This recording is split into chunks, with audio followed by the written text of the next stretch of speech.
Yeah. Hugh kind of whatever distance Hugh is away, that's probably the max kind of thing. Okay, right. Yeah. Yeah. Staying as close as possible. Why weren't we saying that before? If you're farther away from the mic than Hugh, You're in trouble. That's actually we could say that from now on. We're getting just an introduction. Welcome back to Everything from Nothing, Ireland's most athletic show. Yeah, experience. So, yeah. Thanks to everyone who bought the equipment. We were just actually talking about Hughes. It's been a long journey of Hugh not talking into the mics. We were just discussing that.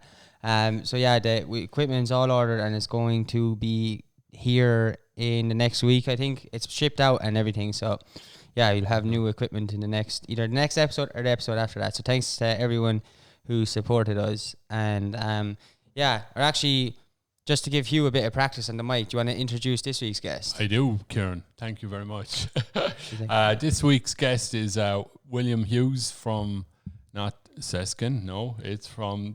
Actually, it's in... I say it? Do. Ballybuneen. Ballybuneen. And would you believe something Where's about Ballybuneen? Sorry, It's literally at the end of Seskin. In between Seskin and Cormackstown. So that's like saying you're from Northern Ireland when you're not. Pretty much. Is that kind of like that thing? Like saying, that, because even the parish border between Holy Cross and Thurles is right there as well. Yeah. So you're in the parish of Holy Cross then, are you? Technically, yeah. Wow, but I'm the very start of it. Cool. And I know all your cousins as well, all the Harties, they're all down there, aren't they as well? Yeah, Sean and all them. So you would often see you out running, or a Harty out running as well. There's a lot. Probably, they're all good runners, aren't they? Yeah, and my father would be out there. Would he? Yeah, running as well. The whole family. Even the mother goes out and does a bit. So how's it you're all running? You just getting? I don't know. Is someone running after you? How do you know that? How do you know that all their family are running? You know everything about everyone in the town to the extent of everyone in his family is running. There's definitely a Harty what running are you or a Hughes. From, Will? Running from Hugh. Is it only when I'm passing you start running? Is that Actually, even a fella in Limerick said it to me the other day. He said, I see you passing my house the whole time. No, running, and that's a city, you know what I mean? So that is you don't expect to be seen. Yeah.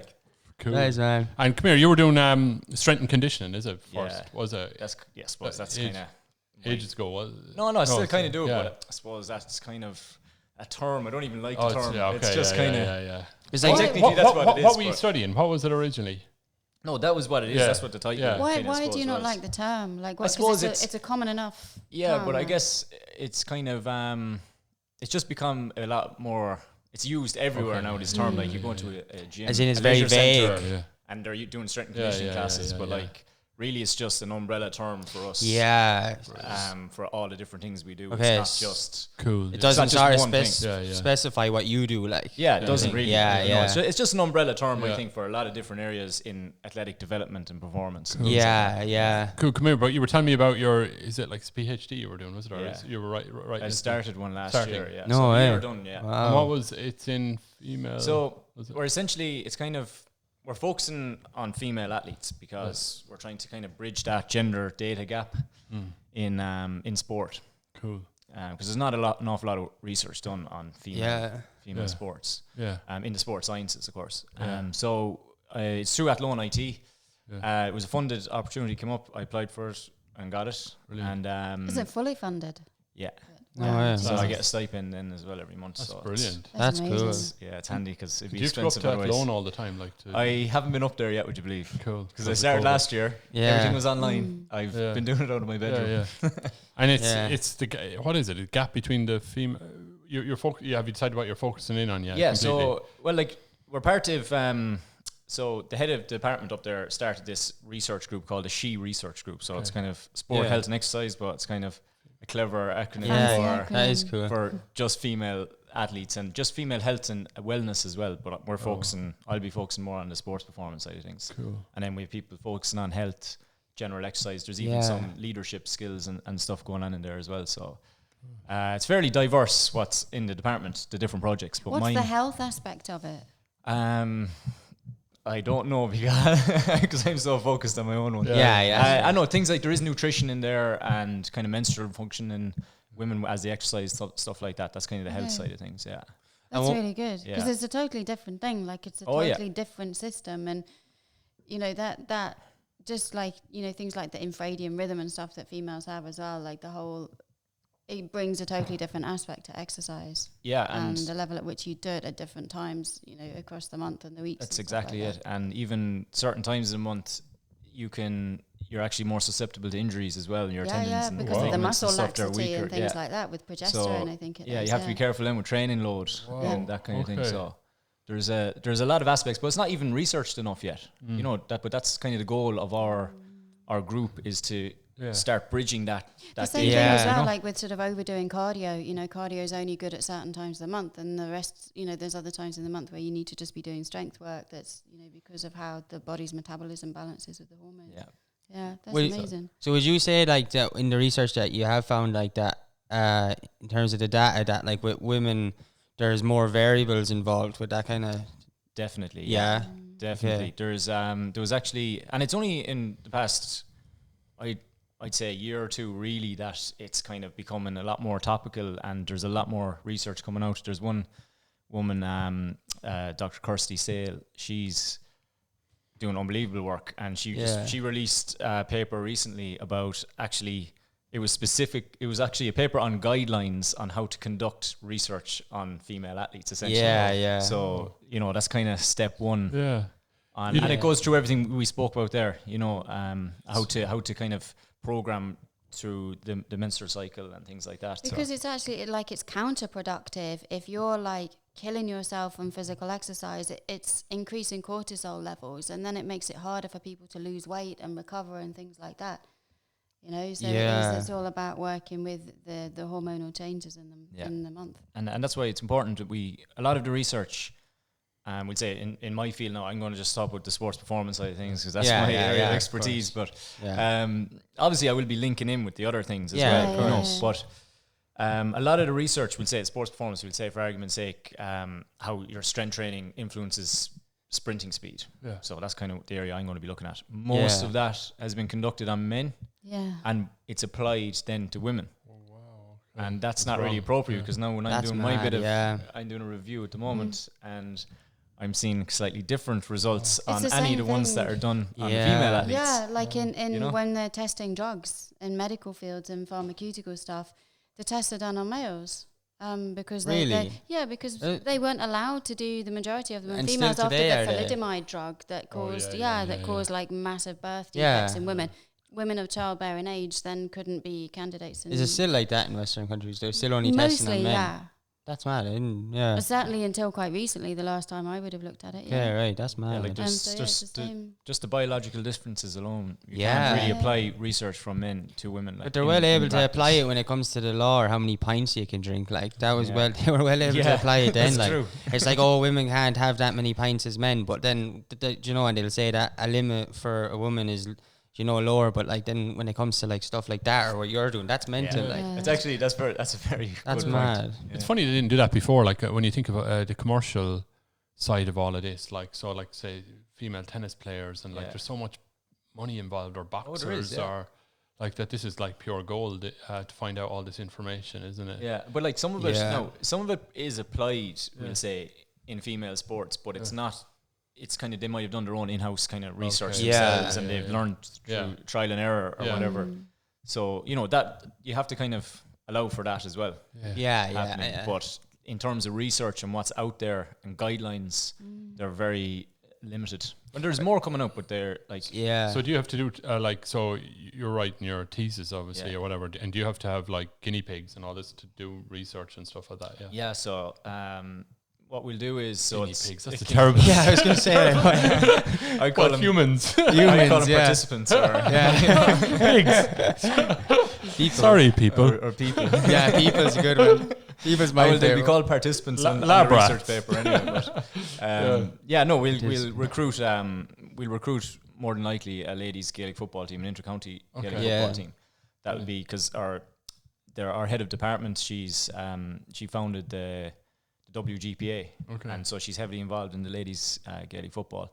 So we will, that'll be kind of our link, I suppose, and we'll try and focus on that cohort. And if you something specifically that you're going to kind of ask or something? Yeah, so there's different steps along the way. So the first step this year was do a review of all the the research that's there at the moment. Yeah.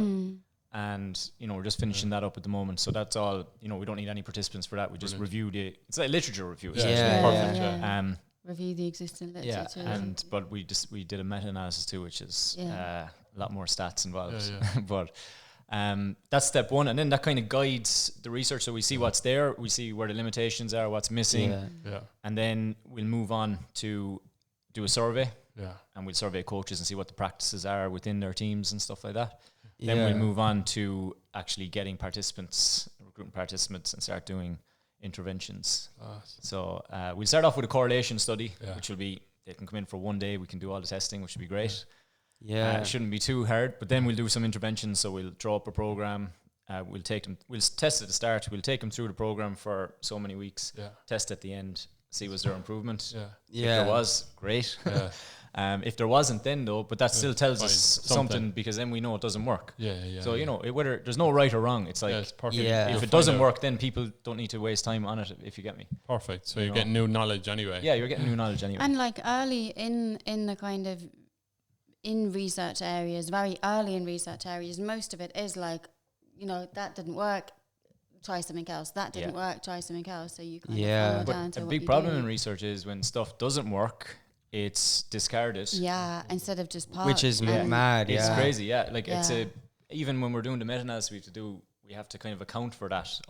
There's potentially research out there that didn't so get anywhere. Or so it might be the authors might be like, nah, we didn't get what we want, so we won't publish. Or it might have gone into the publisher.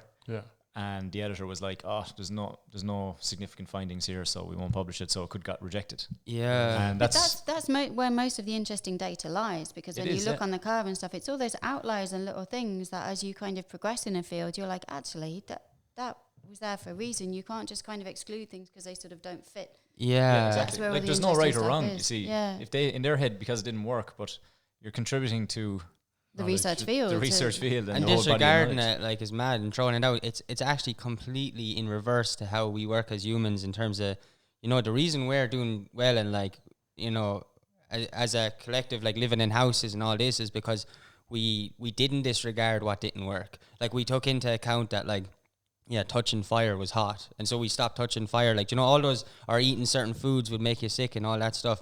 Like, if we were to just disregard that, we'd still be eating poisonous berries. And we didn't stop that, though. People still eat foods that make them sick. They definitely do, It's very common.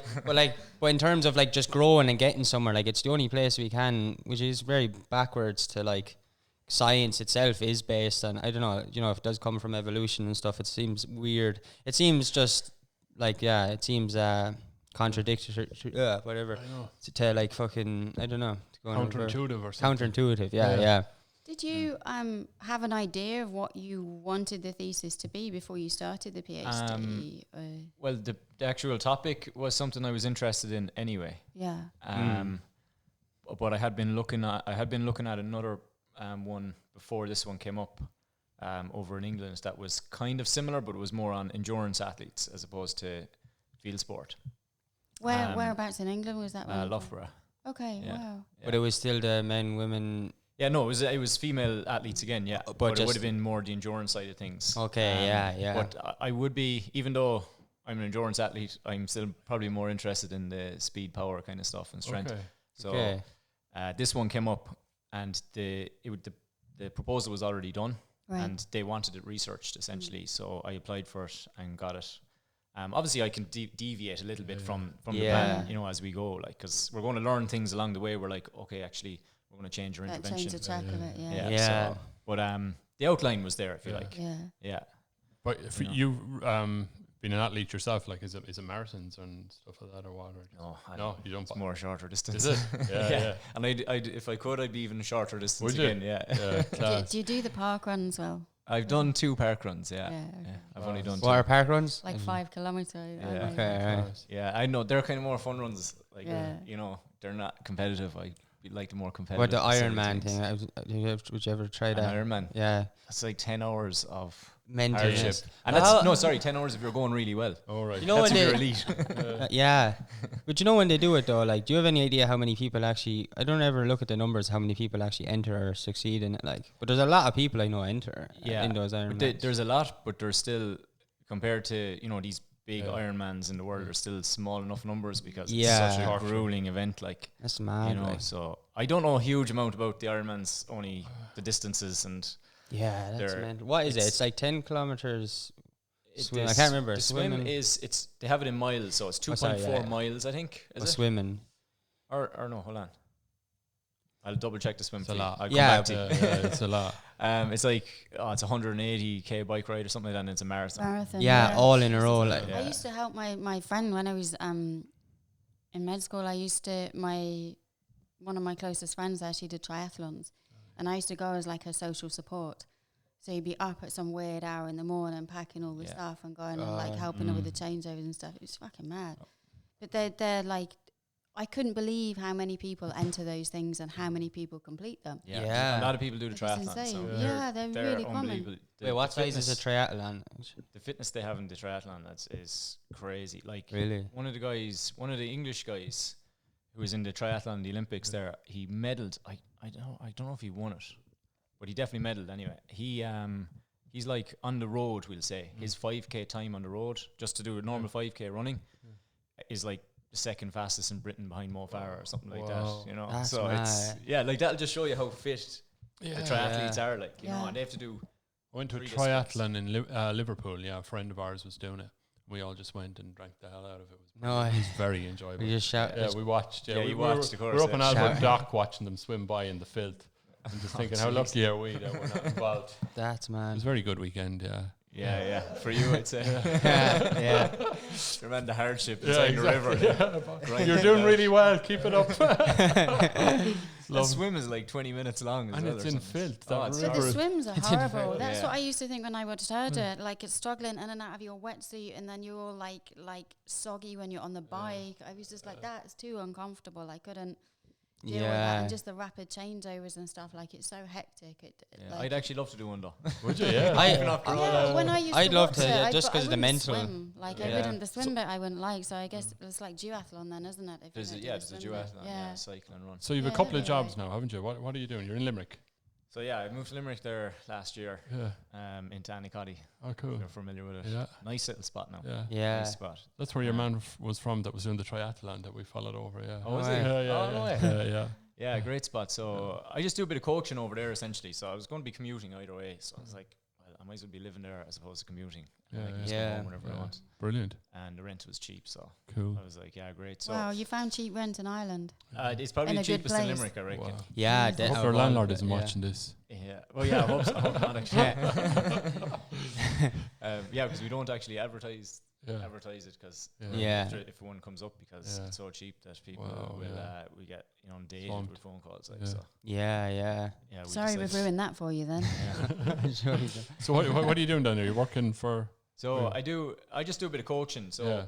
I'm with a club rugby team, Class. Yeah. Shannon RFC. So they'd be kind of, in terms of club rugby, they'd probably historically be the most successful Brilliant. club rugby team in the country. Class. Um, And it's and, a, you know, is team it women? players- No. no, No, the senior men, men's yeah. team. Okay, Yeah. yeah. So like, you know, players like, you know, remember Axel Foley, Yeah. Marcus Horn, Yeah. John Hayes, all these Wow. lads, and Alan Quinlan. Wow. That's All these lads would have played for Shannon Yeah. in their younger days, like Brilliant, in the 2000s and stuff. So, you know, they had some serious players come through the ranks there. Yeah. You know, there's still great players coming through. Yeah. There's a few guys in the academy now as well. Class. there. Oh, wow. So that's interesting. Yeah, that's it's fun, like, you know, Yeah, and brilliant.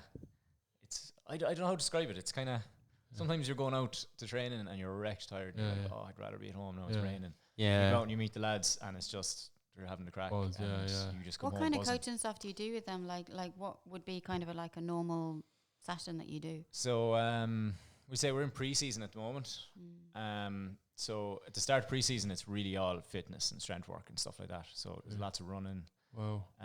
We have some tractor tires and stuff there. So we tried a few kind of strongman style circuits as well with them out in the pitch. And then we're in the gym as well.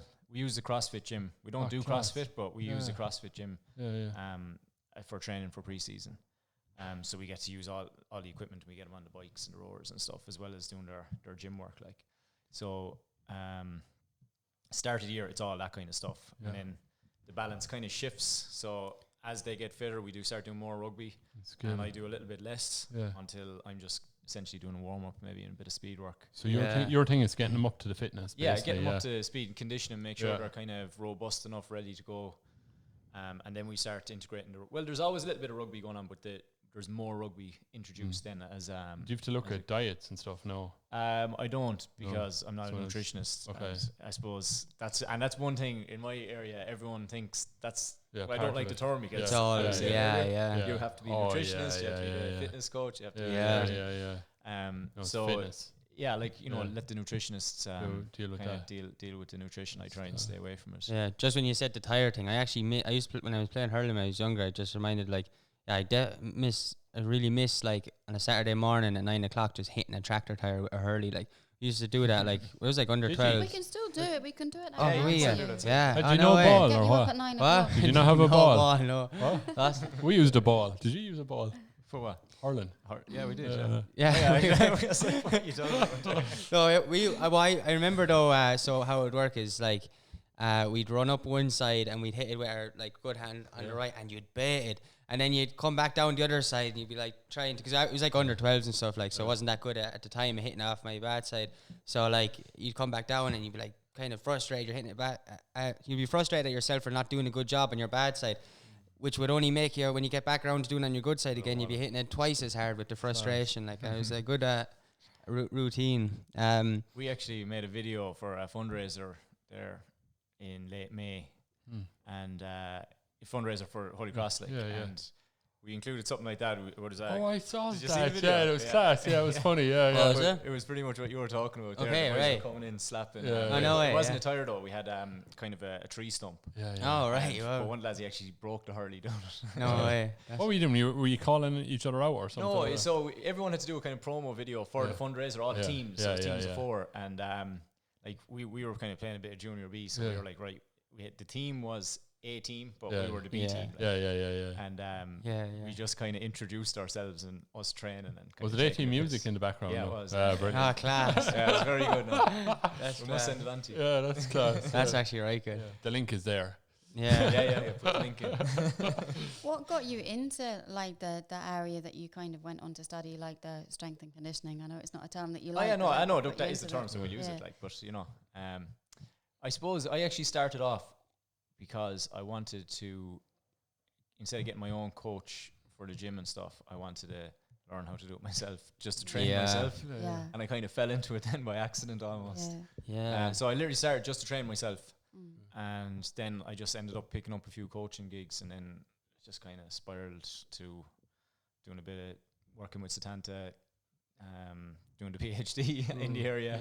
Spiraled into doing a PhD. Yeah, that's mad actually. So I literally just started like that. I didn't think I'd be working at it. Like that's mad. Yeah, which is kind of cool because like it's not like even during the day now. I'm doing a little bit with the Munster Under-19s squad for their interprovincial series, and I'm just driving to training in the morning, but it doesn't really feel like I'm going to work. Even though it is technically work. Yeah, exactly. But you're meeting the coaches, you're meeting the players. There's always a little good buzz and a good vibe there. And it's like it's stuff you'd kind of be doing anyway. Yeah. Like if you exercise all the time, like it's really good to get paid for it. Oh yeah, exactly. But like then we go socialising with the coaches. Then sometimes we'll go out for a few drinks or whatever. At the weekend, so you're making friends along the way as well. Yeah. Are you, when you're all drinking together, are you always talking about like do you know about like even in the music industry or festivals like people like anyone I don't know all industries a lot of industries I've seen like when people even go drinking together then they're constantly talking about that thing. Are you or do you? Yes and no. We do talk about it a little bit, but sometimes it's not we talk about the funny side of things, like something that might have funny to happen. Just having the crack. Yeah, it's more like the stories, good stories of stuff maybe they had done in previous years. It's that kind of stuff. It's never pure business. When we're out you doing personal training then with people? No, I'm not. No. I wouldn't actually have the time for it. And like, because if you take on too much, you're kind of spreading yourself too thin, and then you're going to neglect something. It's mainly the rugby then you're in. So I'm just kind of focusing on that because it's easier to focus your attention on that. But that's the coaching side of things. But then obviously the research will be a lot of time. What got you into running specifically? Because the sports is a really broad field, and you've obviously got other areas of interest. Why for you was it running? Well, I was doing kind of everything when I was small. Like hurling, soccer, then went up to the athletics club, just kept that up because my dad used to do a bit of running as well, so he brought me up, and I kind of used to see him running too. Yeah. So even though I was doing all the sports, I kind of kept that one up for a while. Well, no, I kept them all up, but I mean, I actually started winning. I think when I was under 14s, under 15s, under 14s, I won like the Munster title. Yeah, yeah. And I was like, right, I'm starting to win now. Yeah, I'm starting to win like provincial championships, and so I thought to myself, I'll keep this up now. And then when I was, that's kind of what I kept up. Where did you do? Did you do it at the Crokes? Yeah, in town. Yeah, that's mad. And we run in school as well, were you like? Yeah, we had an old team for school. Yeah, when we were. Was that like with Cherry O'Leary? Was it or no? Sorry, I was in the vocational school. Oh yeah. So it was Jimmy Kelly. Do you remember? Oh yeah, Jimmy. Poor man died. Yeah, since a couple of years ago. But was he running that? Was he? Yeah. He was running the running. Yeah. Yeah. Well, it was him. He was he was over us in the school. Yeah. Yeah. But he was involved with Crokes as well because his son was on the team with us. That's right. Yeah. David. Yeah, he was on the team with us, and actually, I think we won a couple of Munsters with the school and stuff. It was cool. Some buzz, was it? Yeah, it was. Yeah, it was cool. Yeah. The boys were good, like, you know.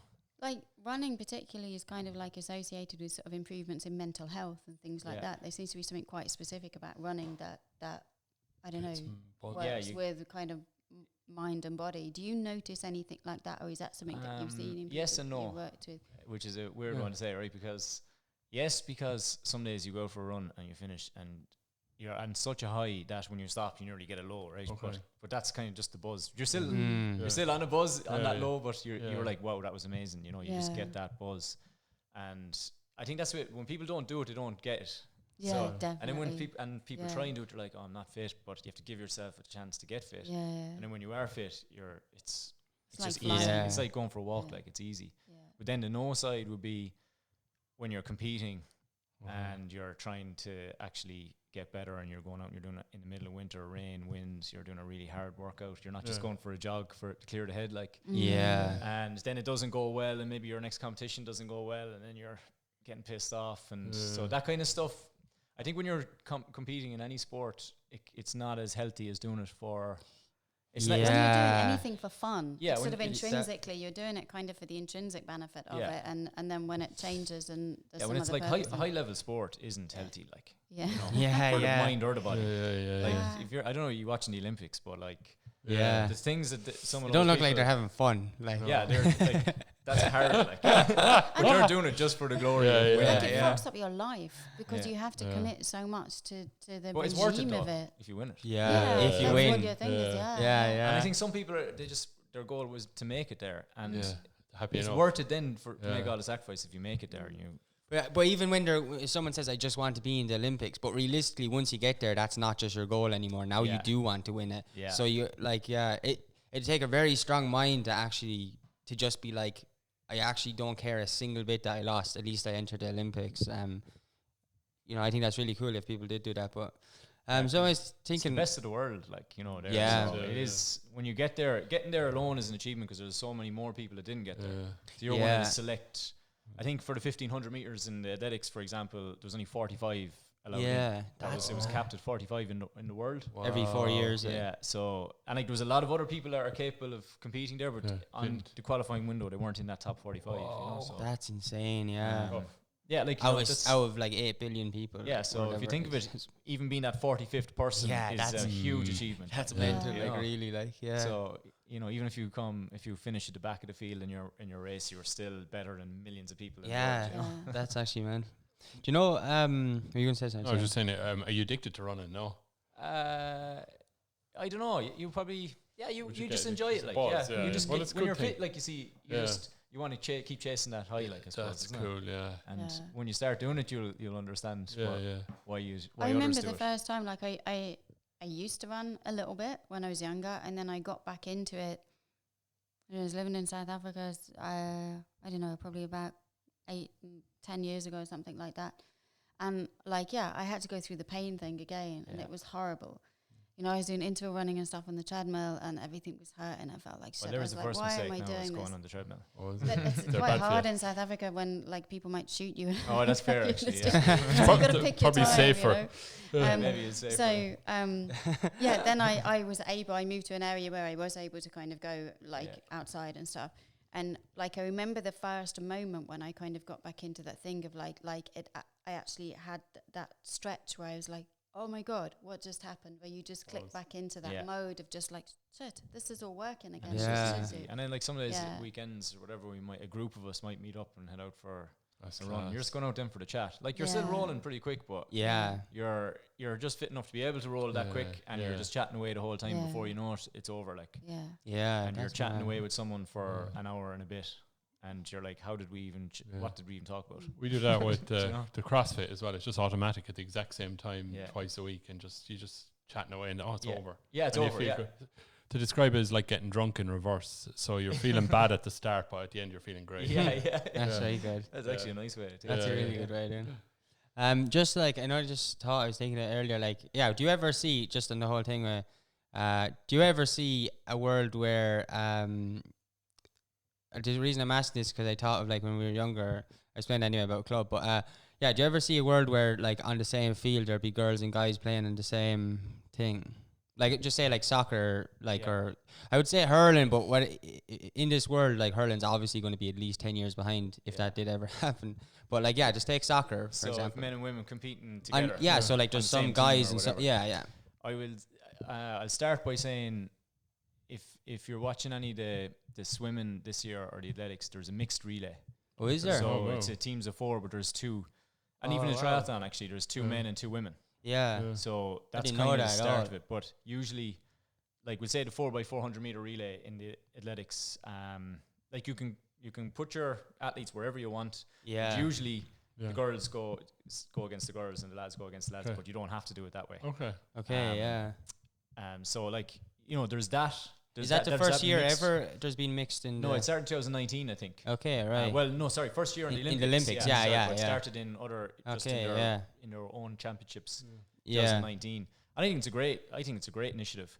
But then on the other side of it, if you're talking about men and women competing together, like in a rugby field, that's there's a reason there's classes. Yeah, and it's just to protect, like in sports like that, it's safety as well. Like men are just in rugby, especially, are just naturally bigger and stronger. Than women, because men have gone through puberty and they've grown. They've grown more. They have more muscle mass, bigger lungs, bigger heart. Yeah. So in that sense, it's not safe. Like So with things like a relay, where it is kind of a level playing field because there's equal amount of men and women, and there's not a safety issue. There's no contact in it. So that kind of stuff is great, I think. So would you say that there's no one actually trying to stop or preventing it, that sort of the world is open to it, but they're being level-headed with it all and just sort of trying to see what's... No, well, it's open to it in only the way I was kind of saying there. Yeah. But there is a reason we have the classes, like we have a female class and a male class for all sports. Yeah. And even in some sports you have weight classes. Yeah. So like you can't have a heavyweight boxer fighting a featherweight, like, But what I'm saying is like, but they're open to it in the sense of they actually looked at it and they're being like safe about it, like, and being like, but that's the reason this isn't going to work, and there's like, they're putting in thought behind it rather than just being like, no, like that can never. Well, like there's exactly. So it'll never happen in that sense. I don't think it should from a safety point of view and a fairness point of view. There's a reason we have that. Like, men have that advantage just from a physical advantage straight away. So I'll give you a good example. If the 100 meters, the fastest woman in the world, right, Elaine Thompson, won the 100 meters in the Olympics there last week, or during the week. There's over 1,000 men and boys faster than her in the world. Okay. You know what I mean? So if she was competing against the men, she wouldn't even get inside the top 1,000. So that's why we need these different. We need kind of a men. Wasn't it something like 1984 before women were even allowed in the marathon in the Olympics? 84, That's mad. That was the first one. Yeah. That was crazy though. And there was insane. a woman who ran it. Actually, one woman ran it before it was allowed. And the officials tried to drag her off the and field. There was that chick that ran the Boston Marathon, like she had I think her name was Alex or something, so when she put in her submission they thought she was male because females weren't allowed to run. She did, and it's got there's footage of like guys yanking at like other runners. I remember the pictures of that. She finished it though, because the lads that were around her kind of protected her. Like, that's cool. That is cool. That story is really funny because she was playing some sport, I think it was soccer, and her dad had said, if you run 1 mile a day, you'll be fitter than anybody else on the pitch that you're playing with. Just 1 mile a day. And that was how she started. And then that was like a lifelong thing for her. Yeah. And I think she did the marathon, that same marathon, was it Boston, I think, maybe? Yeah, it was Boston. She did it on an anniversary anyway. Again, she ran it a couple of years ago. That's brilliant. And she wore the same number, I think, as well, that she wore that day. Yeah, so it was kind of an iconic kind of thing. That's class. Yeah. Really How far good. they came since. But that was crazy, like. Yeah, it was They ridiculous. thought women wouldn't be able for it. Yeah, That was why it was too much for It was them. They much were for too them frail yeah. to run a marathon. Yeah. That's so mad. And you run every week, like, still no? I'm on a break at the Oh, moment. yeah, so yeah. a small bit of an injury. So Oh, yeah. And typically, though, if you are, what would you? How Would many you run? miles? Yeah, a would week you or run a couple of times a week or once a Oh, week? it's about 6 times, yeah. 6 times. Oh, wow. Or sorry, 6 days. Oh, 6 days. And then the odd day, if I'm going well, I might do a double day. oh my God. Yeah. 6 That's days mad. a week. Yeah. And I was thinking once a week would be enough. Or no, 6 days a week. Just one rest day and Yeah. maybe 110 plus kilometers. Oh my God. Yeah. That's If you mad. only did it once a week, you're going through the pain barrier like suppose, every time. yeah. Like, Yeah, it's always You would Yeah. never get uncomfortable. fit, like. Yeah. You need to, It's horrible. How many No. times a week you have to do it? 3 times anyway. well, just to be, Fit. just the general guidelines thing for health is like 3 days a week for half an hour or More something. days Yeah, of the yeah. week. Or is it than more? not. More days of the week than not is like the, Is it, yeah. if I Yeah. can- Or is it even 5 days a week, maybe for 30 minutes is the recommended? Yeah, Was it? Yeah, 5 yeah. days a week. And yeah. Could be. how far a distance would you run? Me or Yeah, are you asking No, for yourself? you. No, I have a car. I'm running nowhere. It depends on the day. Like anywhere from an easy short run would be maybe 6.5k up to 25k. Oh my God. Okay. That's actually no, Hugh. The car is no more. This is actually an intervention. Yeah. For you, yeah. This is what this is all about. No. Go for a run. We're actually going for a run after this. This I actually Saturday. have the program outside. here, Yeah. ready, you know. No. There's a crowd. We'll run on the spot. That's what. I'll be Yeah. down in here. There was a fella that did that before, Yeah. and he back in the early 1900s. Well. He couldn't train outside or something, and he trained on the spot, and he set like a mile world record at the time. No way, on Yeah, the yeah. spot. He Like. used to run in the spot. He's a Wow. pharmacist. I Oh, think it right. was. Wow. Okay, yeah. No, he wasn't breaking 4 minutes as the early 1900s, like, because that wasn't obviously broken until the 1950s. But Nelson Mandela did it in Robben Island in prison. That was he used to just run up and down on the spot. yeah, No way. so obviously there's something in it. You'd have to do it for a long time, but Yeah. Wow. Yeah. Do you ever hear? Somebody told me a story about this farmer doing this marathon run. Did you didn't tell me this about him doing this shuffle thing for? Did you hear this? This kind No. of thing that went on for a couple of days or something. No, endurance. No, No. I wasn't you then. Why is it anyway? What is the story? Basically, this Yeah. old guy. They all ran on for this big long marathon. I think it was Australia or somewhere. And this old farmer arrives on with no gear or anything as such, and he's just shuffling. And he went through the night and all this kind of thing, but he won, I think. Yeah. Yeah. was it like one of those Yeah. ultra runs? Yeah, or something, was exactly. it? Yeah, Oh, right, yeah. But he just shuffled like kind of like the without rest of them stopping. dropped out. Yeah, the rest of them went to bed for it, and then got up running again. But That's mad. Shuffled just all kept the way going. through. Yeah, yeah, yeah. Sounds Is that my like, life. do you know that story, the turtle and the rabbit thing? Pretty much, Oh, Kind yeah. of The that, hare and like, the Yeah. tortoise. yeah, yeah, that's mad. Yeah, slow and steady. Yeah. I have a really important question for you. Like on behalf of our female listeners, watchers. Oh, jeez. Pressure now, let's. Because now you've sort of declared your kind of interest in like the female area of sport. So this is a Yeah. huge question. I hope that you're kind of up to answering this. I don't know if As you're a not building female- this Build it up. up. No. As a female over 25, well, what's the best way So to you're gonna tone say your as a ass? As a what to tone your ass? Yeah. It's an important question. There's females out there. They just want to going, Yeah. know. it. All right. Well, look. Toning, Subscribe. It's either muscle development or it's muscle, wastage. So it's toning is really building muscle, Yeah. essentially. What's the best way to do that on your ass, though? Consistency, patience, and training. Do you have patience? And obviously, there's a few exercises, but like yeah. I What mean, kind of exercises? Because there's no one exercise. I think it's a combination of a lot of different exercises. Like you can't just do one. yeah. And it's a combination of overall training. You're not going to Because just the target glute is one a area. massive muscle. It is, yeah. And you're used in so many things. Like Yeah. if you're in the gym, like things like there's obviously one thing called a hip thrust, which is kind of targets it a lot. And then you have deadlifts, lunges, Deadlifts are really good step for getting ups. that shaping under your ass. Yeah. Yeah.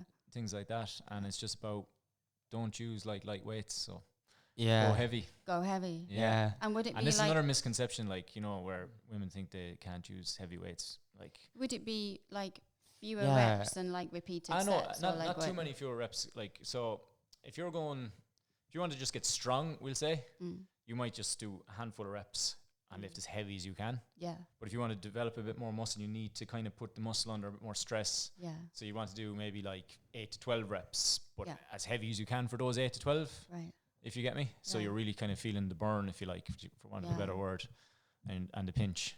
And what's Yeah. the You hip know. thrust? What kind of exercise is that? I'll show you, or Okay. we'll put a link in for it or something. Yeah. Like Yeah. I hear you put a link in. Anyway, Just there. That's for it. fuck's sake. Like I think like I have to edit like the basics are sort of like it's easy to And get the there's the basics before out and there, the but after. it is No, a it's not. combination No, of there's no moves before and and weight that you use. And a combination of different types of training. Yeah. Don't just do the exactly. one. Yeah, Like, you yeah, know, you can do a little bit of cardio, some resistance training, consistency, then and patience. yeah. You're onto a winner. Yeah. That's good. Now- Thank you. The female audience thanks you kindly for Okay. that. Yeah. Gold. This is gold.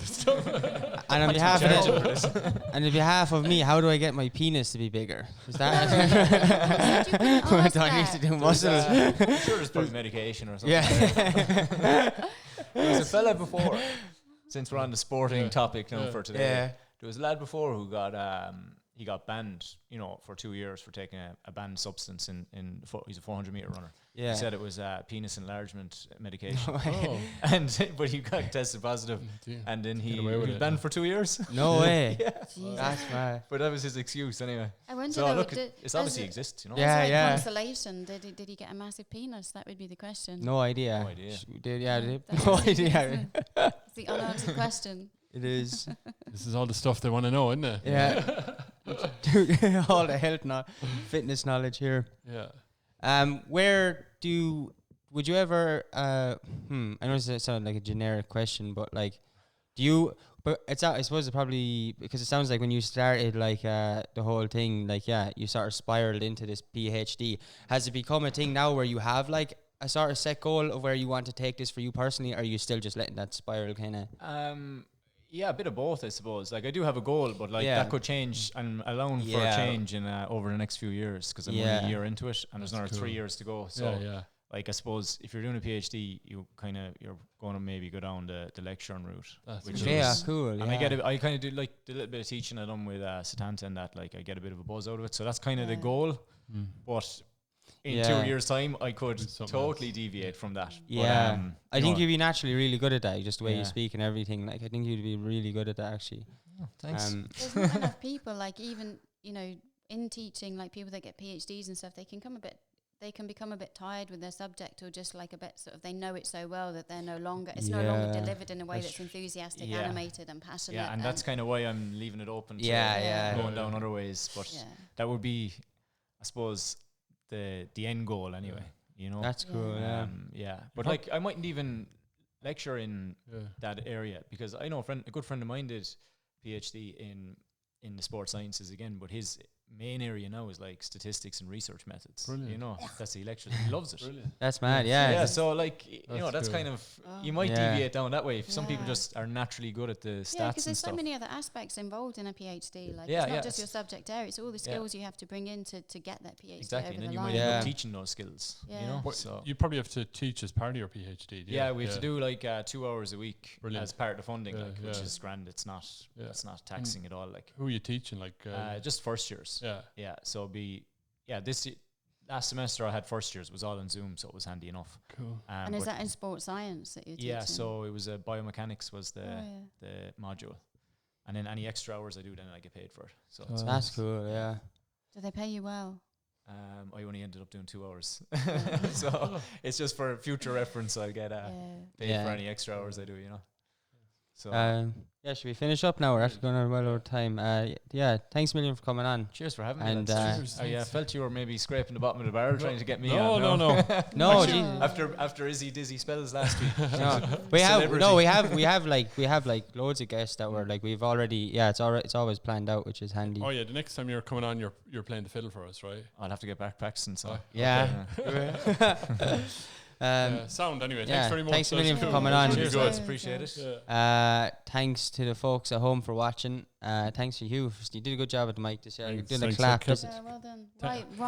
Is there any sign of these gold stars? No. Oh. We'll have to see, won't we? To go. That's not for us to say. Yeah, thanks a million. So that means for, no. No. Thanks a million for watching and listening on Spotify, if you're listening on Spotify. And yeah, the new audio equipment coming next week. I'm actually not going to say it anymore. We'll just talk about the new audio equipment when we get it. Right. Thanks a million and see you soon. Turn off the lights if you're going to bed and the immersion. Bye. Eat your vegetables. Eat your vegetables, yeah.